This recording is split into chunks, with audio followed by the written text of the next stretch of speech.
Omarosa, a lowlife, when asked if he felt betrayed by former aide who claims he said the N-word and offered her a $15,000 a month job to keep quiet when she left the White House. Donald Trump isn't holding back his feelings about his former political aide Omarosa Newman, who has bashed the president as a bigot, racist, and misogynist in her upcoming book Unhinged.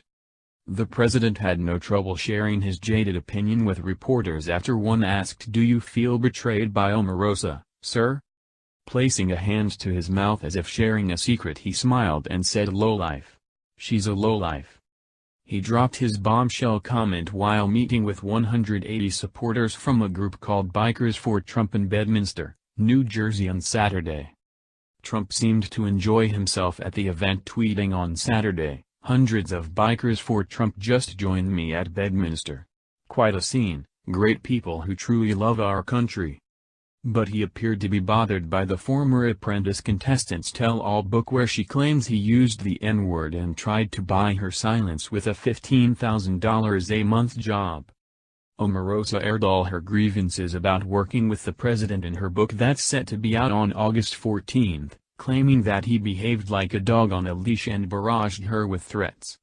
She said he's not only bigoted and racist, but he's self-absorbed, misogynistic, and insecure as well.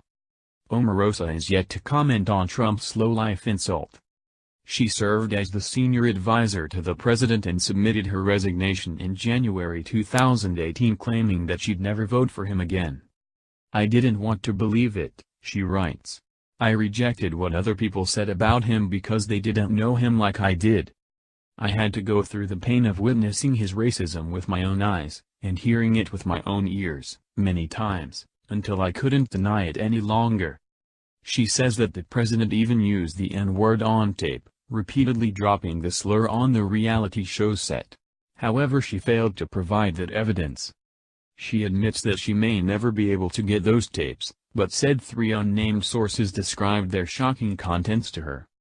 "On this phone conversation, I was told exactly what Donald Trump said, yes, the N-word and others in a classic Trump goes nuclear rant, and when he'd said them," she said on the slurs in her book. On Friday she contradicted herself, saying she heard the tape herself. "I heard the tape.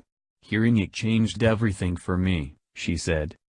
After she left the White House, she says the president's allies tried to buy her silence, baiting her with a $15,000 a month job to serve in a senior position on Trump's 2020 re-election campaign. Along with that came a stringent non-disclosure agreement that was as harsh and restrictive as what she had seen while working in television. Even when she turned it down, she was bombarded with a flurry of letters from attorneys warning her to stay silent about Trump or else. Despite her claims, the White House has vehemently denied her writing, instead writing her off as a disgruntled former White House employee who is trying to profit off these false attacks, according to The Hill.